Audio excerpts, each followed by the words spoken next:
गीता अध्याय 15 के श्लोक 16-17 में 3 प्रभु बताए हैं। ये 3 प्रभु कौन हैं? किस प्रभु की शरण में जाने के पश्चात जन्म और मरण समाप्त हो सकता है? 3 प्रभुओं में सबसे उत्तम परमात्मा कौन है? कैसा है? उसका क्या नाम है? इन सभी गूढ़ रहस्यों को जानने के लिए अवश्य सुनिए जगत गुरु तत्वदर्शी संत रामपाल जी महाराज के अमृत वचन। पुण्यात्मा, यो खजाना आपके लिए रोक रखा था। आप वो पुण्यकर्मी प्राणी हो जो मनुष्य शरीर प्राप्त करके इसको इस नाम का सतनाम को प्राप्त कर चुके हो। उसके बारे में कहा कि लख बर सूरा जूझे ही लख बर सावत दे, लख बर यति जहान में तब सतगुरु शरणा ले। अब ये 2 अक्षर का मंत्र नानक साहब जी जाप करते थे। क्लियर हुआ? सार नाम गुप्त है, उसका तो किसी ने भेद भी नहीं लागण दिया इन महापुरुषों ने। इस दास के ऊपर मेहर करी परमात्मा ने। फिर आदरणीय धर्मदास साहिब जी को यही मंत्र दिया था परमात्मा ने, ओम सोहम शब्द प्रकाशा। और आदरणीय घीसा दास साहिब जी ने अपनी वाणी में कहा है, ओम सोहम जप ले भाई, राम नाम की यही कमाई। ये नाम है, असली मंत्र यू है राम का नाम। ओम सोहम राम नाम जप कर थर होई, ओम सोहम मंत्र दोई। राम नाम जप कर थर होई। थर माने सथाई स्थान सतलोक प्राप्ति कर सकते हो। और ये ओम सोहम मंत्र दो, ये है 2 अक्षर के मंत्र। आदरणीय गरीबदास साहिब जी कह रहे हैं जिनको भगवान मिले थे, ये मंत्र दिया था स्पेशल। सोहम शब्द हम जग में लाए सार है, और सार शब्द हमने गुप्त छिपाए। नामा छिपा ओम तारी, पीछे सोहम वेद बेचारी। सार शब्द पाया जद लोई, आवागमन बहुर ना होई। और ये दास के बिना कोई अधिकारी नहीं। पुण्यात्मा, तुम्हारा सौभाग्य है, आपको ये मंत्र कितना आसानी से मिल गया। आप कितनी पुण्यकर्मी प्राणी हो, क्योंकि लाल की कीमत जौहरी जानता है। ये दास जौहरी है, तुम लाल हो। कहते हैं परमात्मा ने कहा कि गोता मारूं स्वर्ग में, जा बैठूं पाताल। गरीबदास ढूंढता फिरूं अपने हीरे मोती लाल। आप वो हीरे मोती लाल हैं जिनको ये सतनाम और सारनाम प्राप्त हो रहा है। बोलो सतगुरुदेव।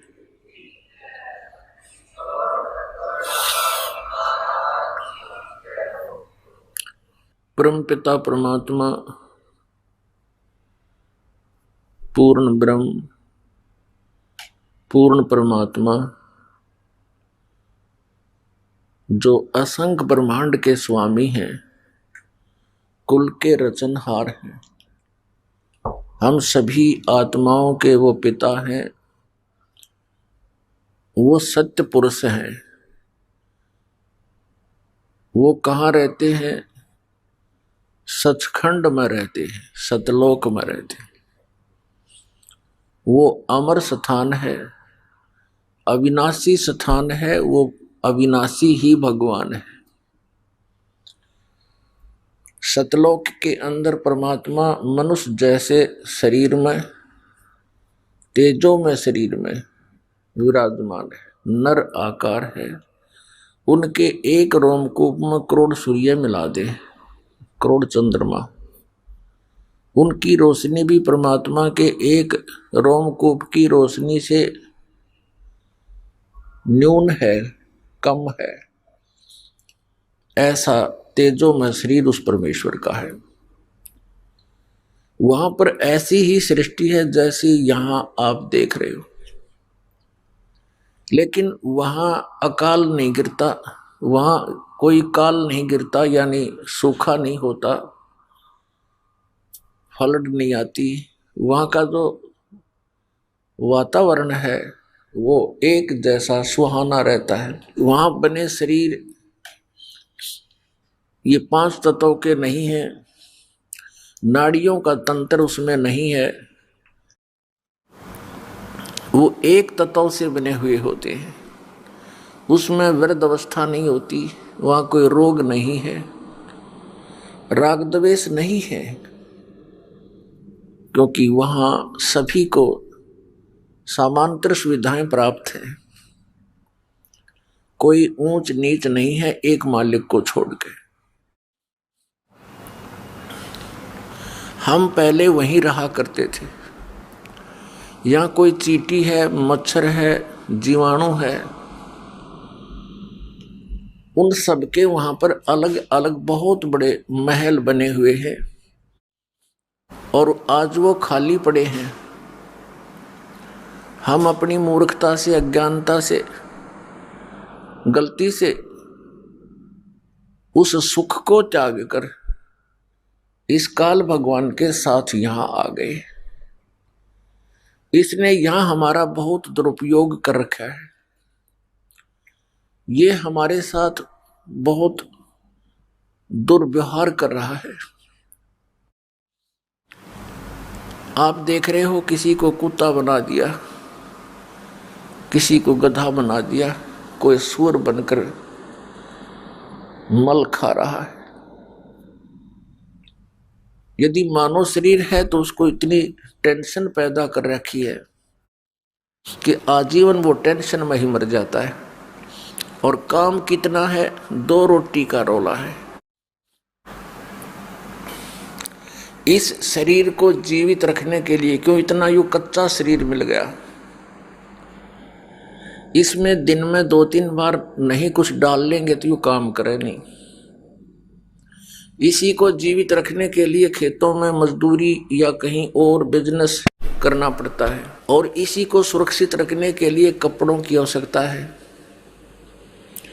इसी शरीर को सुरक्षित रखने के लिए महल मकान बनाते हैं। अब ये अनिवार्य भी है कि जो इस शरीर के लिए आवश्यक है, इससे एक्स्ट्रा जो हम करते हैं वो हमारी नालायकी है। बड़ी बड़ी कोठियां बनाते हैं, एक में भी संतुष्टि नहीं है, 2 बनाते हैं, 3 बनाते हैं, और बनाते ही बनाते मर जाते हैं, और फिर भटकते फिरते हैं कुत्ते और गधे सुअर बनकर। ये हमें ऐसे मूर्ख बनाए हुए हैं। जो मूल कार्य इस जीवन का है उससे वंचित रखता है। यदि किसी की प्रेरणा भी बनती है कि मैं भक्ति करूं, क्योंकि आत्मा परमात्मा के बिना रह नहीं सकती, वो भिन्न बात है कि जो नास्तिक हो चुके हैं उनके अंदर वो प्रेरणा दब चुकी है, नाश नहीं हुआ है, वो दब चुकी है, क्योंकि वो ऐसे माहौल में रहते हैं, ऐसे वातावरण में रहते हैं, वहां के सभी लोग उसी विचारों के होते हैं, तो उनकी वो भावना और दबती ही चली जाती है। यदि वे व्यक्ति भी सत्संग के अंदर आएंगे तो उनके अंदर दबी हुई वो भावना, परमात्मा पाने की प्रेरणा फिर से अंकुरित हो जाएगी। यदि कोई साधना करने की चेष्टा कर रहा है तो ये काल भगवान उसको शास्त्र विधि त्याग कर मनमाने आचरण पर दृढ़ किए हुए है, और इतना दृढ़ कर दिया कि अब यदि सच्चाई बताने की चेष्टा की जाती है तो हाहाकार मच जाता है। पहले परमात्मा ने स्वयं आकर के, परमेश्वर कबीर देव जी ने, कबीर साहब, काशी वाले धाणक ने, जुलाहे ने, वो पूर्ण परमात्मा है, सारी सृष्टि का रचनहार है। उस परमेश्वर ने आकर के हमें ये ज्ञान देना चाहता कि बच्चों, तुम काल के जाल में फंसे हुए हो, तुम्हें मूर्ख बना रखा है इस काल ने। आज तुम अपनी कोठी और बेटी, पुत्र और संपत्ति को अपना मानते हो, एक क्षण में आपकी मृत्यु हो जाती है, ये आपके हैं। परमात्मा ने कहा ये झूठा संसार आ रे, इनमें कोई नहीं तुम्हारा रे। ये बातें हमें अच्छी नहीं लगती, क्योंकि हम अज्ञान से परिपूर्ण हैं कि ये कैसे कह रहे हैं कि यहाँ हमारा कोई नहीं है। ऐसे कह रहे हैं परमात्मा कि आज तुम सब कुछ को अपना मान रहे हो, आज ही आपकी मृत्यु हो जाती है, जो होनी ही है, कभी ना कभी तो होनी ही है, तो आपका कहाँ ये। तो इस तरह की जो सच्चाई है और जिसकी हमें जानने की आवश्यकता है, ये बहुत खटकती है। फिर दूसरा ये कहा जाता है कि जो पूजाएं आप कर रहे हो, ये पूजाएं ठीक नहीं, ये किसी काम की नहीं है, क्योंकि ये शास्त्रों में प्रमाणित नहीं है, सदग्रंथों में वर्णित नहीं है। उन महापुरुषों ने जिन्होंने परमात्मा पाया है, उन्होंने ये मंत्र जाप नहीं किए जो तुम कर रहे हो, उन्होंने ये साधनाएं नहीं की जो आप जी कर रहे हो, इसलिए आपकी साधना व्यर्थ है। तो इससे एकदम हलचल मच जाती है। और विशेषकर वो गुरु लोग जो उनको अज्ञानी बनाए बैठे हैं, श्रद्धालुओं को, उनको ज्यादा चिंता लग जाती है और उनको ये चिंता बन जाती है कि कहीं ये सभी तुम्हारे शिष्य यहां से भाग ना जाएं। उन गुरुओं का सहयोग वो देते हैं जो उनके द्वारा बनाए गए लिटरेचर को बेचकर रोजी रोटी चला रहे हैं, या उनसे प्राप्त दान का दुरुपयोग करके मौज मस्ती मार रहे हैं। वो फिर उन भोली आत्माओं को, उस गुरु के शिष्यों को भ्रमित करते हैं, जैसे पहले भ्रमित करके कबीर परमेश्वर के पीछे लगा दिए। अपने ही बच्चे अपने ही पिता के साथ विरोधी बनकर खड़े हो गए। हम कितने भोले और अज्ञानी हैं, हम परमात्मा को ना पहचान कर उसके शत्रु बना दिए। और अब इस दास को सेवा दी भगवान ने, कबीर भगवान ने, ये सच्ची बात कहने की। और ये दास उसी दिन से, सन 1994 से, जिस दिन से आदेश हुआ है उपदेश देने का, उसी दिन से आज तक 18वां वर्ष चल चुका है। ये दास ऐसे ही बोल रहा है, ये सच्चाई आपके समक्ष लाना चाह रहा है। इसी के कारण ये क्रोथा कांड कराया इन अज्ञानी दुष्ट लोगों ने, राजा और प्रजा को भ्रमित करके बेहुदी अफवाहें फैलाकर। लेकिन हमारे साथ परमात्मा है, उन्हीं का आदेश है कि उसके बच्चों तक ये दास ये तत्व ज्ञान पहुंचाए, जिसके आगे इस काल ने ये नकली गुरु बाड़ बना रखे, ये बाधक खड़े कर रखे। अब ये तूफान है, तत्व ज्ञान ये तोब का गोला है, इसके सामने ये अज्ञानी अब रुक नहीं पाएंगे। और ज्ञान सब ज्ञानड़ी, कबीर ज्ञान सो ज्ञान, जैसे गोला तोब का अब करता चले मैदान। ये तत्व ज्ञान परमात्मा का दिया हुआ ज्ञान, सच्चिदानंद घन ब्रह्म की वाणी में, जो कबीर वाणी में लिखा, ये ज्ञान ये तोब यंत्र का गोला है, और जहां भी ये गिरेगा अज्ञान का नाश कर देगा। अब ये गोले डाले जा रहे हैं, घर घर में संदेश भेजा जा रहा है, ज्ञान गंगा पुस्तक परमात्मा के बच्चों तक पहुंचाई जा रही है। जहां भी ये गिरेगा, जहां भी ये पुस्तक होगी, उस घर का तो उद्धार होगा ही होगा 101 पीढ़ी का, और पड़ोसी भी उससे प्रभावित होकर के फिर यहां आएंगे, सदा सुखी हो जाएंगे। तो इसमें ये बाधा पैदा कर रहे हैं। कल आपको बताया था कि भगवान के मार्ग में जो खड़ा होता है और फिर उसी को रोकने की चेष्टा करता है, वो अंधा गधा होता है।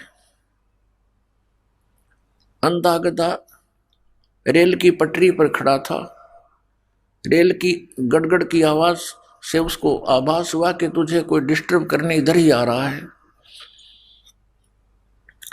उसने दोनों दुलत्ती उसी साइड में कर लिए, पिछले पैर जिधर से गड़गड़ की आवाज आ रही थी, और ये सोचा कि आन दे निकट, ये कौन मुझे छेड़ने आ रहा है। तो वो अवरोध पैदा कर रहा था रेल मार्ग में, तो रेल अंधे गधे से थोड़ी रुकेगी। जो ही गाड़ी निकट आई, अंधे ने दोनों दुलती पिनाई और खट देसी मार दी अपने स्वभाव अनुसार। अब गाड़ी ने पटक दिया, ठा गया वो, नामो निशान नहीं मिला। अंधा गधा था हिरण्यकशिपु, अंधा गधा था कंस, अंधा गधा था रावण, और अंधे गधे वो होंगे जो इस मार्ग में खड़े होकर के अवरोध पैदा करेंगे। ये देख लेना पुण्यात्मा, क्योंकि ये परमात्मा का मार्ग है। परमेश्वर ने आकर के ये तत्व ज्ञान दिया था, वही ज्ञान ये दास आपको केवल सुना रहा है, अपनी तरफ से अपने विचार कुछ नहीं दे रहा। कई भोले श्रद्धालु कहते हैं कि आपके गुरुजी पुस्तकें दिखाते हैं, संतों की बताई बातों को बताते हैं, अपना भी तो कुछ अनुभव बतावें। अरे भले पुरुषों, एक बच्चा विद्यार्थी स्टडी कर रहा है और वो थ्योरी पढ़ रहा है, उस थ्योरी पर, उस सिलेबस के आधार से उसने प्रैक्टिकल करना होता है। जैसे बच्चे लैब के अंदर प्रैक्टिकल करते हैं, वो पहले उसका विवरण पढ़ते हैं कि किस एंगल पर कौन सी ट्यूब मोड़नी है, उसको कैसे मोड़ा जाता है। एक लैंप हो, सेपरेट लैंप हो, फिर एक पाइप को ऐसे गर्म करे, धीरे धीरे ऐसे करे, वो पहले लिखा होता है, उसके आधार से फिर प्रैक्टिकल करना होता है। यदि उस बच्चे ने वो पहले ये बता दिया कि ऐसे ऐसे लिखा है, और फिर वो अनुभव बताएगा, तो वही बताएगा जो लिखा हुआ है। उससे भिन्न यदि वो अनुभव बताता, वो रॉन्ग है, वो गलत है। जिन महापुरुषों ने परमात्मा पाया, आदरणीय धर्मदास साहिब जी को परमेश्वर कबीर जी स्वयं आकर मिले थे जिंदा महात्मा के रूप में मथुरा में। आदरणीय मुलुकदास साहिब जी को मिले थे उसके गांव में, ऐसे ही एक जिंदा महात्मा के रूप में सत्संग कर रहे थे। आदरणीय दादू साहिब जी को मिले जिंदा बाबा के रूप में। आदरणीय नानक साहिब जी को मिले जिंदा बाबा के रूप में बेई नदी पर। आदरणीय गरीबदास साहिब जी को मिले गांव छुडानी, जिला झज्जर, हरियाणा के अंदर खेतों में, जब वो गायें चरा रहे थे, गौएं चरा रहे थे, 10 वर्ष के बालक थे। आदरणीय घीसा साहिब जी को मिले गांव खेकड़ा, जिला मेरठ, उत्तर प्रदेश में, और इस रामपाल दास को मिले हरियाणा में।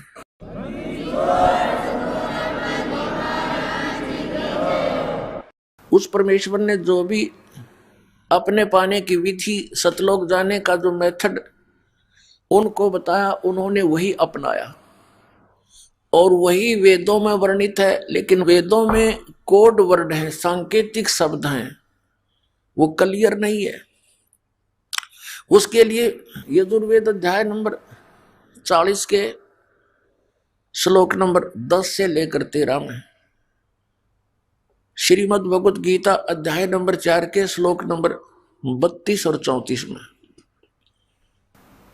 ये स्पष्ट किया हुआ है कि जो सच्चिदानंद घन ब्रह्म की वाणी में इन यज्ञों की जानकारी, यज्ञ माने धार्मिक अनुष्ठानों की जानकारी विस्तार पूर्वक कही गई है, वो तत्व ज्ञान है।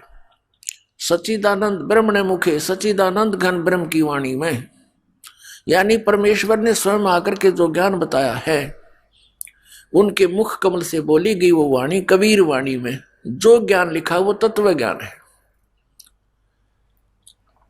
और वो परमात्मा चारों युगों में आते हैं, चारों युगों में ऐसी वाणी बोलते हैं, वो सूक्ष्म वेद होता है, वो तत्व ज्ञान होता है, वो कबीर वाणी होती है। चौथे अध्याय के 34वें श्लोक में कहा कि उस तत्व ज्ञान को, और यजुर्वेद अध्याय नंबर 40 के श्लोक नंबर 10 से 13 तक यही प्रमाण दिया है कि उस तत्व ज्ञान को तू तत्वदर्शी संतों के पास जाकर समझ, उनको दंडवत प्रणाम करने से, कपट छोड़कर प्रसन्न करने से वह तत्वदर्शी संत तुझे परमात्मा के बारे में जानकारी देंगे। इससे सिद्ध हो गया कि वेद ज्ञानदाता और गीता ज्ञानदाता यो एक ही है, ये ब्रह्म है, ये काल है। और श्री कृष्ण जी में प्रवेश करके तो इसने गीता जी बोल दी, चारों वेदों का सारांश, कुछ अपना भी इसने अटकल अड़ाई है। और वेद ज्ञान प्योर है, कोरा है, सही है, क्योंकि ये पूर्ण परमात्मा कबीर देव द्वारा इसके अंतःकरण में कंप्यूटर में फीड कर दिया था, इसके कंप्यूटर में, और फिर इसने बाहर डाउनलोड कर लिया। वो बाहर निकला, जैसे माता को गर्भ होता है, फिर समय आने पर अपने आप वो बाहर आ जाता है। इसी प्रकार परमात्मा ने इसी उद्देश्य से इसके अंतःकरण में, काल के ब्रह्म के अंतःकरण में ये 500 वेद भर दिए थे। उसका समय निर्धारित कर दिया था। उस समय ये अपने आप इसके श्वासों के द्वारा बाहर आ गए। अपने आत्मा, अगर आज से 50 वर्ष पहले ये बात दास कहता कि श्वासों के माध्यम से बाहर आ गए ये इतने वेद, तो शायद नहीं जचती किसी का झूठ बोला है। अब आप देख रहे हो इंटरनेट कैसा लगा, ये तो मैन मेड है और ये गॉड मेड शरीर, इसमें तो ऐसे इंस्ट्रूमेंट है विज्ञान 100 जन्म भी नहीं ढूंढ सकती। तो वो कहां से कहां आते हैं, एक मोबाइल से दूसरे मोबाइल में ना कोई तार है, ना कोई कनेक्शन है, ब्लूटूथ के माध्यम से या वैसे मैसेज के माध्यम से पूरी की पूरी फिल्म, पूरे के पूरे कई घंटों के प्रवचन एक दूसरे में चले जाते हैं। तो अब इसको समझना बहुत आसान हो गया। तो श्वासों के माध्यम से ये बाहर आए, बाहर आते ही ये एक सुंदर कागज के रूप में उपलब्ध हुए उसके ऊपर। अब फिर ये अनाड़ी के उसमें कागज कहां से आ गया? अरे कमाल की बात करते हो। एक तरफ वो कहते हैं कि भगवान ने आदमी बना दिए और युवा बना दिए। जब परमात्मा आदमी बना सके है तो कागज और ये बनाते उसने कौन सी देर लगेगी? जो सारे ब्रह्मांड रच सकता है, और वो कागज तुम बना नहीं सकते जो मालिक भेज दे। तो ऐसा ही हुआ था। इस ब्रह्म ने उनको पढ़ा था और उसने देखा कि ये 5वां जो वेद है, सूक्ष्म वेद, इसके अंदर तो पूरा ही ज्ञान दिया हुआ है। और इसको, इन प्राणियों को जो मेरे अंतर्गत फंसे हैं, इनको ये ज्ञान हो गया तो ये भाग जाएंगे यहां से। उसको उसने खत्म कर दिया और 4 वेद दे दिए जिसमें सांकेतिक शब्द हैं अधिक। तो जिस कारण से उस परमेश्वर ने उस नष्ट किए हुए ज्ञान को स्वयं देने के लिए आना पड़ता है, उसी उद्देश्य से वो परमात्मा यहां आए। तो कहने का भाव ये कि इन वेदों में और गीता में जो कुछ भी लिखा है, वेदों में लिखा है वो बिल्कुल सही है। गीता जी में जो लिखा है इसने कुछ अपनी अटकल भी अड़ा दी, क्योंकि ये इसने वेदों का ज्ञान प्लस में युद्ध करवाने के लिए जो अटकलबाजी की वो भी अंदर घुसोड़ रखी है। कैसे कर रखी है इसने कि एक तरफ तो कहता है कि अर्जुन तू लाभ हानि छोड़ के, दूसरे अध्याय के 37 और 38 श्लोक में श्रीमद् भगवत गीता, लाभ हानि को भूलकर, लाभ हानि की चिंता छोड़कर युद्ध कर ले। और अगले ही श्लोक में लाभ हानि खुद याद दिला रहा है कि यदि तू मारा गया युद्ध में तो स्वर्ग में जाएगा, और यदि युद्ध जीत गया तो पृथ्वी का राज भोगेगा, तेरे दोनों हाथों में लड्डू। तो इस तरह की जो अटकलबाजी ये काल की अपनी सतर की है। और श्रीमद् भगवत गीता अध्याय नंबर 3 के श्लोक नंबर 6-7 में ये स्पष्ट करता है कि यदि तू एक स्थान पर बैठा रहा, हठ योग करेगा, तो अर्जुन तेरा निर्वाह कैसे होगा? इसलिए काम भी कर, तू कर्म सन्यासी बन। ये तो है वेद ज्ञान। ये वेद ज्ञान कैसे है, क्यों है, कैसे जाना? कि यजुर्वेद अध्याय नंबर 40 के श्लोक नंबर 15 में लिखा है कि ओम कर्तु समर किन्वे समर कर्तुम समर। ब्रह्म का जाप है ओम। इस ओम का जाप काम करते करते सिमरण कर, विशेष कसक के साथ सिमरण कर, और मनुष्य जीवन का परम कर्तव्य जानकर सिमरण कर। तो ये सिद्ध हो गया कि काम करते करते सिमरण करना। फिर इसने आगे लिखा है 6 अध्याय के 9 और 10 श्लोक में कि एक स्थान पर बैठ के मृगछाला बिछा के एकांत स्थान पर, वो आसन ना घना ऊंचा हो ना नीचा हो, अपनी नाक के अगले भाग पर देखे, इस प्रकार ध्यान लगावे। ये इसकी अपनी बकवाद है, अटकलबाजी। तो जो वेदों से मेल खाता है, गीता का ज्ञान, वो ओके है, सही है। बाकी जो अटकलबाजी है वो स्पष्ट दिखाई दे जाती है। उसके लिए इसने स्वयं कहा वो मेरा मत है। जहां ये कहता है ये मेरा मत है, तो इसका अपना विचार है, शेष वेद ज्ञान है। तो वेदों से ही संक्षिप्त है। तो वेदों और गीता में उस परमेश्वर के पाने की विधि क्लियर नहीं है।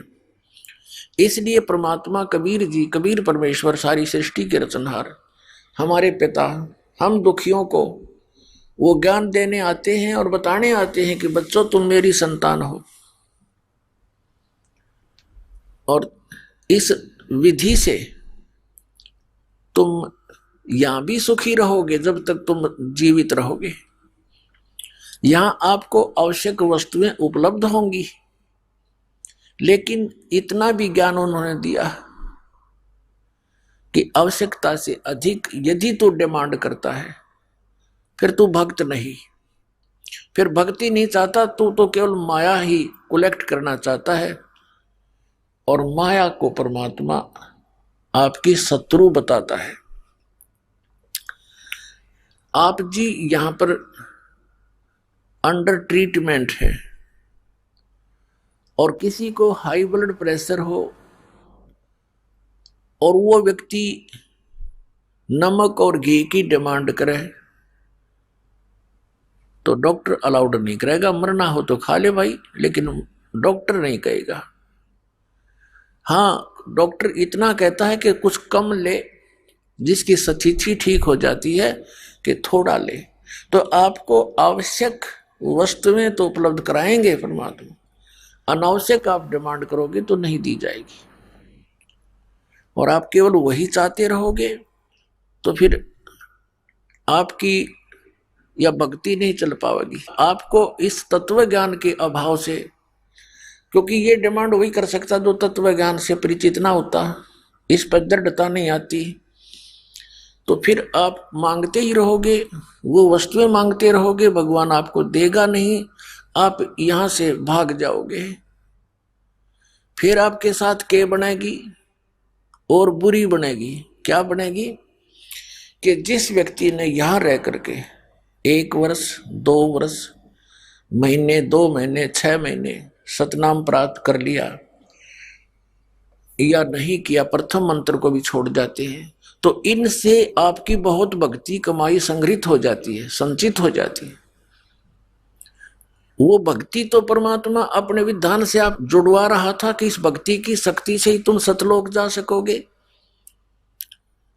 और आप मांगते रहते हो अननेसेसरी थिंग, अनावश्यक वस्तुएं, तो वो आपको नहीं देगा। तो जिस कारण से आप डिमांड पर डिमांड रखते हो, फिर वो परमात्मा जानबूझ करके ये इसकी दुश्मन बन जाएगी आगे चलकर, वो नहीं देता है। तो आप तत्व ज्ञान के अभाव से, परमात्मा के इस ज्ञान पर अविश्वास होने के कारण छोड़ जाते हो। फिर आप गल के बूंदी बनेगी, आप काल के फंस जाओगे। अब काल के पास तो कोई है नहीं, वो तो आपकी की हुई क्रिया आपको ही देता है। अब जो आपने 1 वर्ष, 2 वर्ष, 4 वर्ष, 5 वर्ष यहां रह करके जो भक्ति की, वो तो आपके साथ थी। परमात्मा तो उसको चाहता था ये बर्बाद ना करे, और जिस धनी का बेटा 1-2 लाख रुपये ले रहा हो, पिताजी तो उसको गाइड करता, बेटा तू बर्बाद ना कर, अच्छी तरह लगा, सुरक्षित रख, डिपॉजिट करा दे कि तेरे आगे दुगने बन जाएंगे। और वो फंस जाता किसी खलनायक के, उसी के पैसों से आप भी मौज मारे और उसके पैसों से फिर सारी शराब पीवे, सिनेमा देखे, कार खरीद ले, फिर सैर सपट्टे करता अंडे, और वो जीरो हो जाएगा फिर कुछ दिनों में। तो यहां से गया हुआ प्राणी काल का फंस जाएगा। और वहां उसको फिर क्या होगा, वो जो वस्तु मांगने लगता है वो धीरे धीरे उसको मिलनी शुरू हो जाती है। कार भी हो जाएगी, कोठी भी हो जाएंगी, और वो यूं सोचेगा मैंने नाम भी छोड़ दिया, मेरा क्या बिगड़ गया, मैं तो दूना सुखी हो गया। नोना मेरा, तेरा तो सत्यानाश हो गया, तेरा तो नाश हो गया, कति बात बिगड़ गई, तुमने तो नाश कर लिया अपने बना बनाए काम का। इसे फंड तो संगदनम हो गए करत्या ने। अगर ईश्वर ने तो सुख मान रहा है तो फिर आने की आवश्यकता ही नहीं थी तेरी। तो पुण्यात्मा, उसके आधार से मनमान स्वर्ग में भी देवता बन जाएगा। ये इतनी जबरदस्त कमाई बन रही है आपकी। लेकिन पुण्यात्माओं, इसमें टायर पंचर मत करियो। ये हवा ही आपके अंदर भरी जा रही है, यही आपकी गाड़ी को लेकर सतलोक जाएगी। और आपने यही इसमें से दूसरों का हवा भरनी शुरू कर दिया, आशीर्वाद देने शुरू कर दिए, तो आप भी यहीं रह जाओगे। आपको चाहिए सभी बच्चों को, माता पिता, पुत्र पुत्री, रिश्तेदारों को भी कभी आओ तो आप भी हवा भरवा लो। सतलोक आश्रम बरवाड़ा में भरी जाती है। अपने टायर में तो क्यों दूसरे का डाला, दोनों कंडम। तो इस प्रकार पुण्यात्माओं, कुछ सावधानी से काम लो।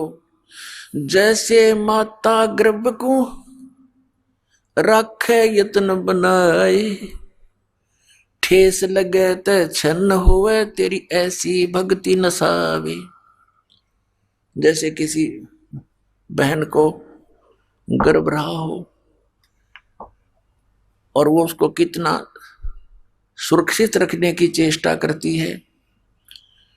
रात्रि के समय करवट लेते समय भी वो चिंतित हो जाती है कि कहीं मेरे बच्चे को कोई दबाव ना लग जाए, ये खराब ना हो जाए। ऊंचे नीचे में पैर रखते समय भी ध्यान से रखती है, कहीं ठेस लग के बच्चा ना गिर जाए।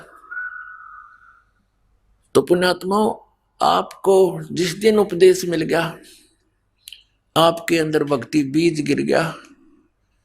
अब इस भक्ति बीज को ऐसे सुरक्षित रखना है आपने, इस भक्ति रूपी लाल को।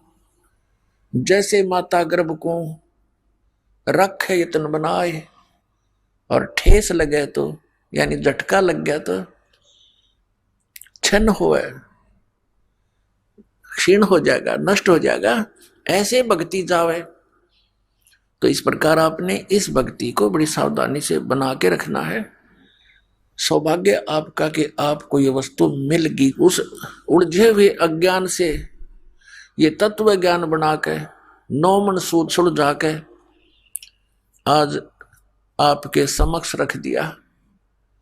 अब सुलझे हुए सूत को तो फिर मिनट लगे, कपड़ा बनाते समय मिनटों में तैयार हो जाएगा।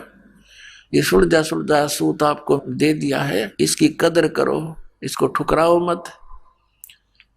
अब जैसे ये पुस्तक भक्त वितरित कर रहे हैं गांव गांव नगर नगर में जाके, कुछ भोली आत्मा इनको पाठ देते हैं, किस लिए कि रामपाल के सत्संग है इसमें। और ये तो निंदा करता सब संतों की।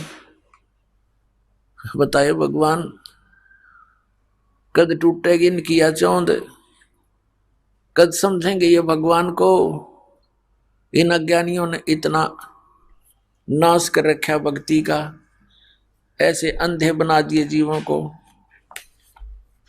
तो इसकी कदर करो पुण्यात्माओं। अब क्या कहते हैं, गुरुआ गाम बिगाड़े संतो, गुरुआ गाम बिगाड़े, ऐसे कर्म जीव कहला दिए, ईब जड़े ना झाड़े, संतो गुरुआ गाम बिगाड़े। इन नकली गुरुओं ने गाम के गाम, पूरे समूह के समूह बिगाड़ दिए, भक्ति नाश कर दी। अब क्या बताते हैं, गुरुआ गाम बिगाड़े संतो गुरुआ गाम बिगाड़े, और ऐसे कर्म जीव कहला दिए अब बहुत जड़े ना जाड़े। क्या बताते हैं, बोले गुरुआ गर्भ ना कीजे ताते पाहन कदे ना रीजे, बाल मुकुंद बोलत नाही ये लटक बिहारी लूटे।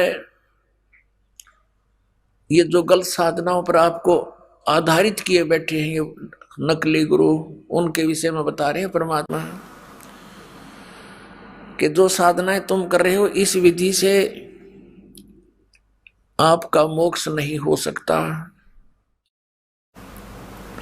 और गुरु आके सिर मार पड़ेगी इसका पांडा कदे ना छूटे।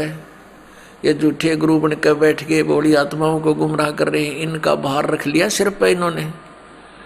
पुण्यात्माओं, इस दास को पता लग गया, मेरी आंखें बन गई, मोतियाबिंद मेरा हट गया। अब मुझे दिखाई दे रहा है कि ये गुरु भी नरक में जाएंगे जिनके पास 2 अक्षर का मंत्र नहीं है, और फिर अनुयायी तो उन गुरुओं पर आधारित वही साधना कर ही रहे हैं, वो भी उन्हीं के साथ होंगे। अब पुण्यात्माओं, दास का उद्देश्य किसी की आलोचना करना नहीं है, सच्चाई कहना है, सत्य बताना है, सच्चा मार्ग दिखाना है, और आपको सतलोक पहुंचाना है। सतलोक कैसे जाओगे, उस साधना का, उस विधि का ज्ञान कराना है, ये दास का उद्देश्य। तो क्या बताते हैं कि गुरुआ के सिर मार पड़ेगी पांडा कदे न छूटे। पांडा माने पीछा, फिर असंग जन्म तक यही धक्के खाते रहेंगे, क्योंकि गुरु पद को वही प्राप्त करते हैं जो बहुत पुण्यकर्मी प्राणी होते हैं। अपनात्माओं, ये अध्यात्म ज्ञान है और आप विद्यार्थी हो। आप तो विद्यार्थी हो तो यहां प्रवेश पागे सतलोक आश्रम बरवाला में, और दूसरे गुरुओं के पास हैं वो तो नावल पढ़ रहे हैं, सिलेबस नहीं पढ़ रहे। उनको नावल दंत कथा पढ़ाई जा रही है। वो नावल क्या है उनके, बकवाद। न थोड़ी सी झलक दिखा दो, इनको नावल कहते हैं। ये राधा स्वामी वाले क्या कहते हैं कि हमारे गुरुजी तो वेदों और गीता से भी आगे का ज्ञान सुनाते, हमने वेद और गीता पुराणों की कोई आवश्यकता नहीं। वो तो दुर्ता आ रहे थे, दुर्ता कितने बोला राधा स्वामी लोग से आ रहे थे। राधा स्वामी लोग बोला सतलोक, अनामी लोग तो भी ऊपर, साडा राधा स्वामी लोग। इन्हें बैठा दिया। अब इनका ज्ञान दिखा दूं थोड़ा सा इन गुरुओं का। ये क्या बकवाद गढ़ा करते, ये आउट ऑफ सिलेबस नावल पढ़ाया करते, और वो नावल भी ऐसे जिनका कहीं सिर पैर नहीं। ये देखिएगा पुस्तक सारवचन राधा स्वामी वार्तिक, ये कहां से प्रकाशित है? प्रकाशक जगदीश चंद्र सेठी सेक्रेटरी, राधा स्वामी सत्संग व्यास, डेरा बाबा जयमल सिंह, पंजाब। 1961 का छपा हुआ है। पहला संस्करण 1961 से शुरू किया है, हिंदी वाला। ये मुद्रक है लक्ष्मी ऑफसेट प्रिंटर दिल्ली से। ये 2003 में 16वां संस्कार है। अब यहाँ इसकी भूमिका में स्पष्ट किया है, इसको पढ़ो ध्यान से। ये भूमिका है, इसमें लिखा है सारवचन राधा स्वामिक वार्तिक या पुस्तक हजूर स्वामी जी महाराज के वचनों का संग्रह है। ये वचन सत्संगों तथा अन्य चर्चाओं के दौरान सत्संगियों ने नोट किए थे। स्वामी जी महाराज के परम धाम सिधारने के कुछ वर्ष बाद इनका संग्रह करके पुस्तक के रूप में छपवाया गया। सन 1902 में बाबा जयमल सिंह जी महाराज ने सारवचन राधा स्वामी वार्तिक को पहली बार गुरमुखी लिपि में छपवाया। यानी 1902 से तो पहले लिखा जा चुका था। ये 1902 में तो गुरमुखी यानी पंजाबी भाषा में पुस्तक लिखी गई ज्यों की त्यों, और अब जो ये पुस्तक है ये पंजाबी भाषा का अनुवाद है। ये देखो पहली बार 1902 में गुरमुखी लिपि में छपाया। प्रस्तुत पुस्तक उसी प्रथम गुरमुखी संस्करण के अनुसार है, और अब इसका हिंदी संस्करण प्रकाशित किया जा रहा है। ये है।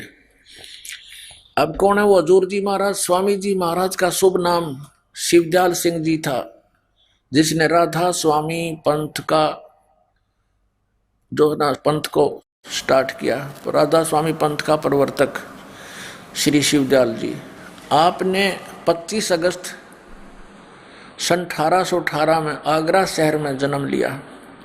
आपके पिताजी का नाम सेठ दिलवाली सिंह जी तथा माता जी का नाम महामाया जी था। आपके पूर्वज पंजाब के रहने वाले थे तथा घर में गुरु ग्रंथ साहिब का पाठ किया जाता था। आपके माता पिता हाथरस के प्रसिद्ध संत तुलसी साहिब के भक्त थे। स्वामी जी महाराज ने तुलसी साहिब की काफी संगत की थी। बचपन से ही स्वामी जी महाराज यानी शिवदयाल जी का रुझान अध्यात्म की ओर था, क्योंकि पुण्यकर्मी प्राणी थे। अगर रास्ता ठीक नहीं मिला अपने आप हट करने लगे। आपने एक कमरे में बैठकर 17 वर्ष सुरत शब्द योग अभ्यास किया और सन 1861 में बसंत पंचमी के दिन खुले तौर पर आम सत्संग और सुरत शब्द योग का उपदेश शुरू किया। अपने आत्माओं, ये बातें विचार करने की है कि सन 1861 तक तो इसने स्वयं हठ योग किया। 17 वर्ष तक 18 वर्ष तक एक बंद कोठे में बैठ के। ये किसी भी संत का विधान नहीं जिनको भगवान मिला। आदरणीय धर्मदास साहिब जी, आदरणीय मुल्कदास साहिब जी ये किसान थे और आदरणीय धर्मदास साहिब जी ये बिजनेसमैन थे, सेठ थे। आदरणीय दादू साहिब जी ये तेली का काम करते थे। आदरणीय नानक साहिब जी ये पहले नौकरी करते थे, फिर परमात्मा प्राप्ति के बाद प्रचार में लग गए थे। फिर अब किसान थे, अपने घर ही खेती करते थे। फिर 16 वर्ष तक अपने खेतों में काम किया और सतलोक चले गए और भक्ति भी करते थे। और आदरणीय गरीबदास साहिब जी ये जाट थे, किसान थे, गांव छुरानी जिला जज्जर के हरियाणा के, खेती करते थे। और आदरणीय गीसादास साहिब जी ये भी किसान का काम करते थे और भक्ति भी करते थे। ऐसा हठ योग ना तो किसी प्रमाणित सदग्रंथों में, वेद गीता आदि में, पुराणों में नहीं। पुराणों का जिक्र नहीं, पुराण तो ऋषि महर्षियों की अपनी बनाई हुई सिद्धांत विधान है। वो भी ऐसे हठ योगी थे जैसे शिवदयाल था। तो इस प्रकार ये साधनाएं किसी भी ग्रंथ में विद्वान नहीं थी जो श्री शिवदयाल जी ने की। अब ये क्या बताते हैं कि व्यास का डेरा किसने स्थापित किया? बाबा जयमल सिंह जी ने। इसी पुस्तक में क्लियर कर रखा है, पृष्ठ 6 पर आप पढ़ रहे हो, देखिएगा। ये 1861 में तो ये शिवदयाल जी सत्संग करने जोगा हुआ। उस दिन खुले तौर पर सत्संग सुरत शब्द योग का उपदेश शुरू किया। 6 पृष्ठ पर पढ़ रहे हैं। और यहाँ देखो आगे, बाबा जयमल सिंह जी का जन्म जुलाई सन 1839 ग्राम गुमान जिला गुरदासपुर में हुआ। अच्छा, फिर देखो बाबा जी 5 शब्द का भेद जानने के उत्सुक हो गए। अब देखो गुरु ग्रंथ साहिब में स्थान स्थान पर 5 शब्द का जिक्र आया है। बाबा जी यानी जयमल सिंह जी 5 शब्द का भेद जानने के उत्सुक हो गए। आप इसी तलाश में घर से निकल पड़े और जगह जगह जाकर महात्माओं से मिलकर 5 शब्द का भेद प्राप्त करने की कोशिश करने लगे। इसी खोज में आप स्वामी जी महाराज इस शिवदयाल जी के फंस गए काल के दूत के पास आगरा आए और उनसे सन 1856 में नामदान प्राप्त किया। 1856 में नाम ले लिया, जबकि 1861 में तो यो सत्संग करण जोगा हुआ था। जब तक तो यो शिवदयाल अंडर ट्रेनिंग था। काची सरसम पीड़ के खड़ो है ना तेल, ये बनाई बाबा जयमल सिंह के साथ देखो।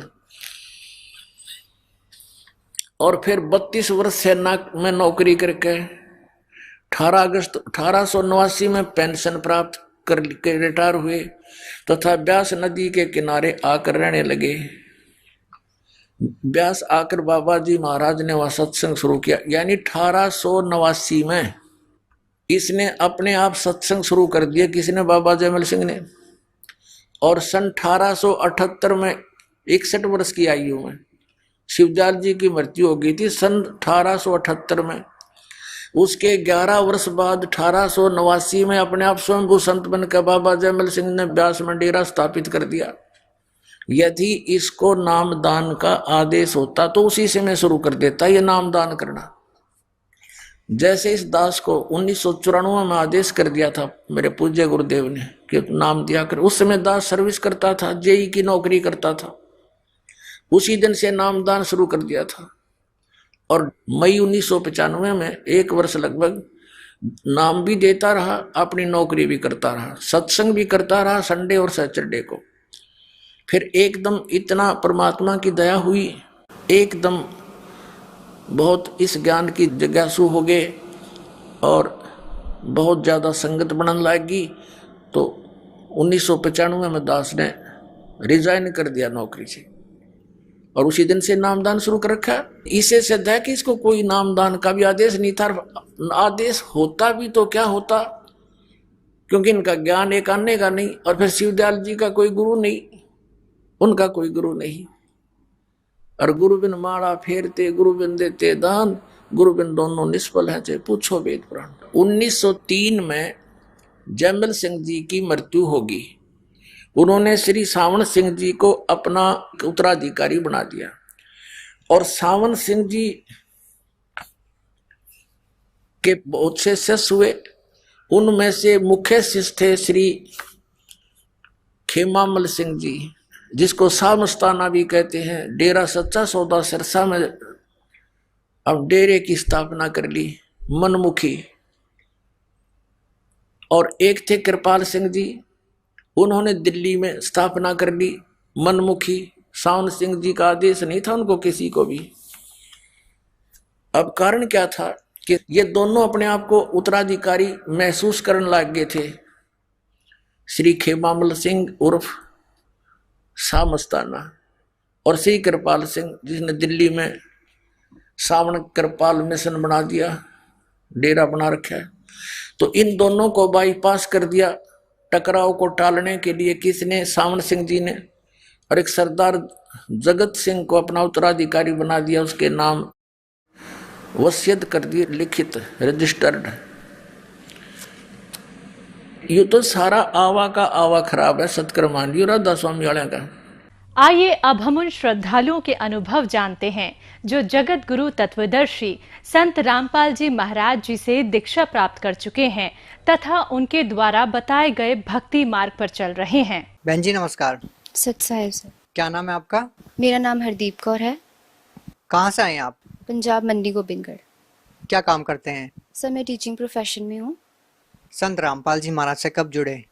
बंदी छोड़ सदगुरु रामपाल जी महाराज जी की शरण में हम अगस्त 2013 से आए हैं। संत रामपाल जी महाराज की शरण में आने से पहले आप क्या साधनाएं करते थे? बंदी छोड़ सदगुरु रामपाल जी महाराज जी की शरण में आने से पहले एज सच मैं कोई भक्ति नहीं करती थी, बट हाँ मेरे पेरेंट्स ने राधा स्वामी पंथ से नाम लिया हुआ था। उनको वहाँ पे 40 साल हो गए, तो वैसा ही घर में माहौल था, हम उन्हीं को फॉलो करते थे। क्या आज आपका पूरा परिवार संत रामपाल जी महाराज की शरण में है? जी हाँ, हमारे घर में 4 फैमिली मेम्बर्स हैं।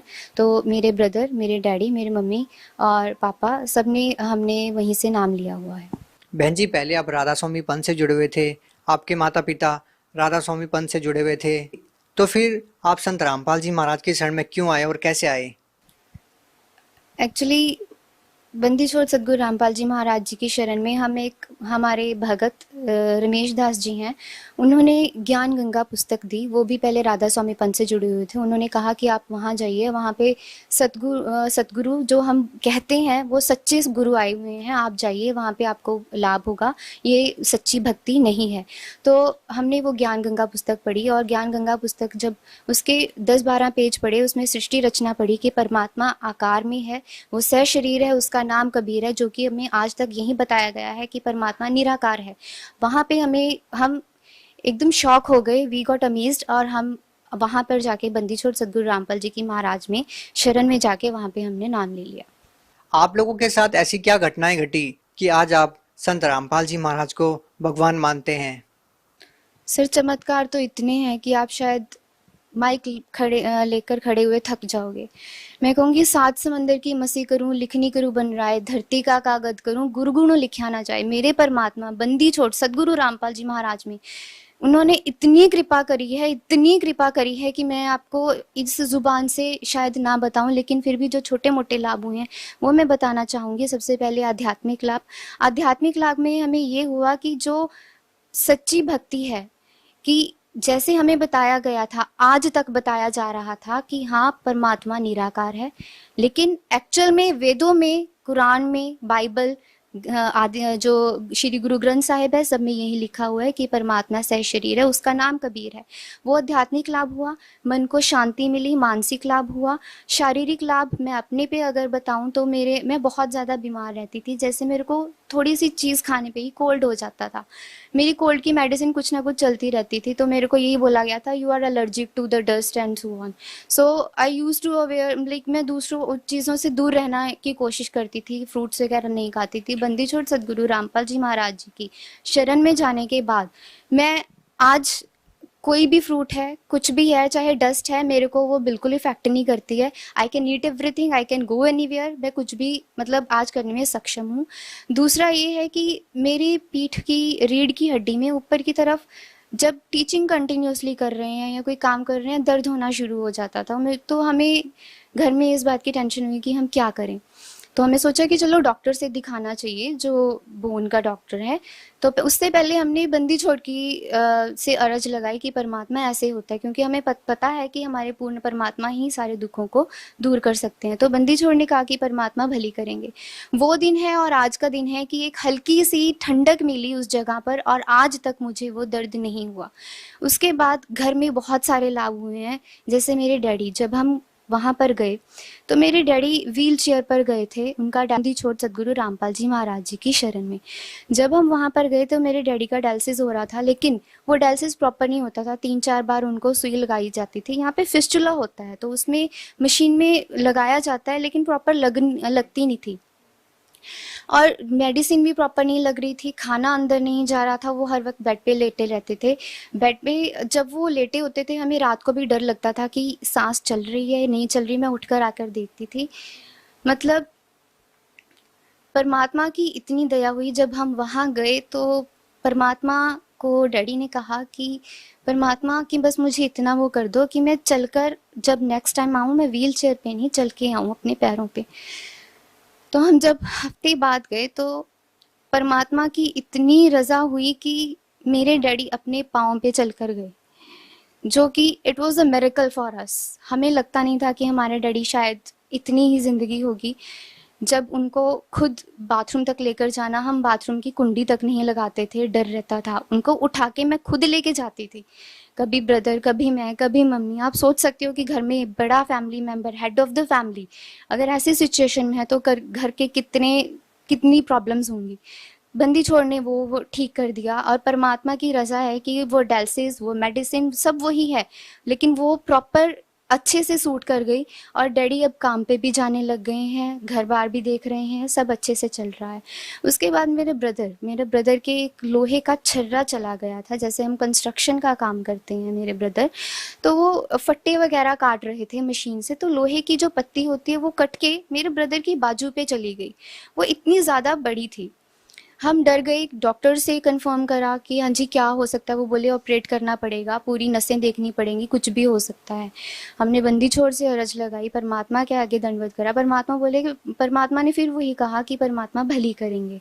बंदी छोड़ सदगुरु रामपाल जी की महाराज की ऐसी रजा हुई, 2 साल हो गए हैं वो छर्रा वहीं बाजू में है। कोई डॉक्टर मतलब उनको अब किसी काम करने में प्रॉब्लम नहीं आती। जबकि पहले डॉक्टर ने ये कहा था कि बाजू मींस पैरालाइज हो सकती है, रुक भी सकती है, लेकिन वो 2 साल हो गए हैं, वो छर्रा वहीं बाजू में है, वैसे ही काम कर रहे हैं।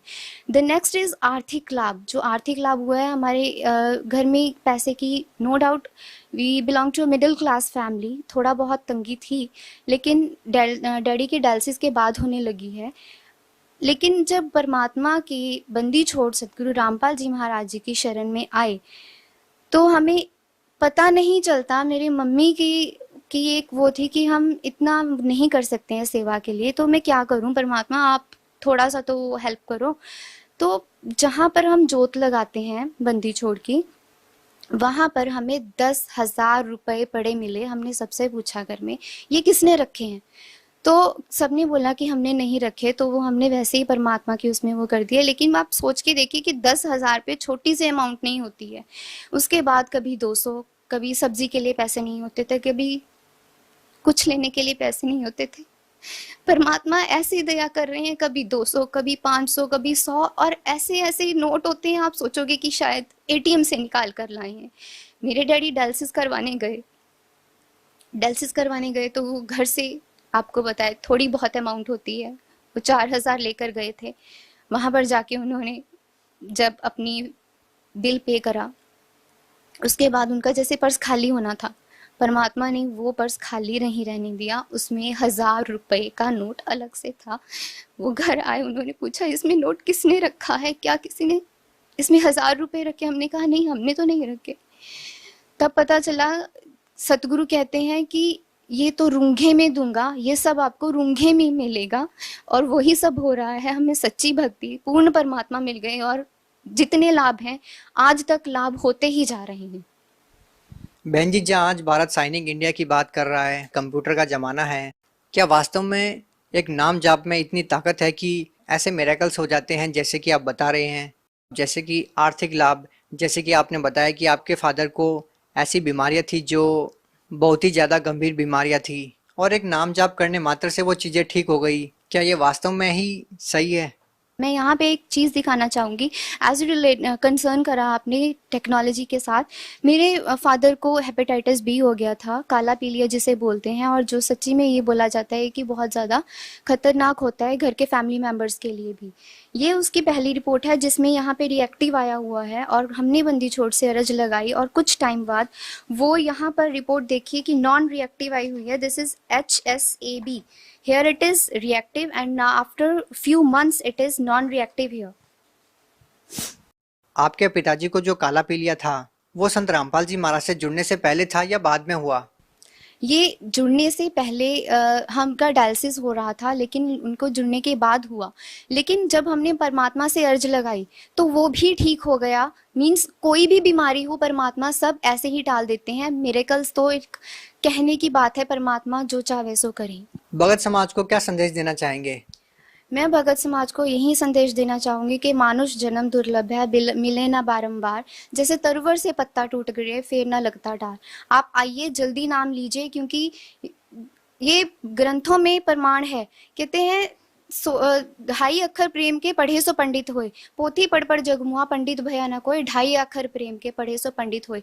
कहीं आए संत, कहीं चले गए, उन्होंने वेद बताए, पढ़े, लेकिन उनका निचोड़ नहीं बताया। सिर्फ बंदी छोड़ सदगुरु रामपाल जी महाराज ने वो बताया। पूर्ण परमात्मा, पूर्ण ब्रह्म बंदी छोड़ सदगुरु रामपाल जी महाराज की उसमें आए हुए हैं, उसके रूप में। आप आइए, नाम लीजिए, कल्याण करवाइए, वरना आप बाद में बहुत पछताओगे। आपने कहा कि संत रामपाल जी महाराज की शरण में आइए और अपना कल्याण करवाइए, तो लोग संत रामपाल जी महाराज से कैसे नाम दीक्षा ले सकते हैं, कैसे जुड़ सकते हैं? Sir, it is so easy. जो सत्संग आ रहे हैं उसके नीचे एक येलो लाइन डिस्प्ले हो रही है, on which the numbers are displayed. उन नंबर्स पे आप कॉल करके अपना एड्रेस बता सकते हैं, नाम, पता। अगर कुछ इंक्वायरी है आप कंफर्म कर सकते हैं, और पुस्तक मंगवा सकते हैं, और पूछ सकते हैं कहाँ पे नाम दीक्षा मिलती है। You can take the naam also. Are you satisfied with worship of Sant Rampal ji Maharaj? Obviously, I have become aware about that this is the only true knowledge, or this is the only true path that I have to follow, and I'm really very much satisfied about this. Thank you. Satsang.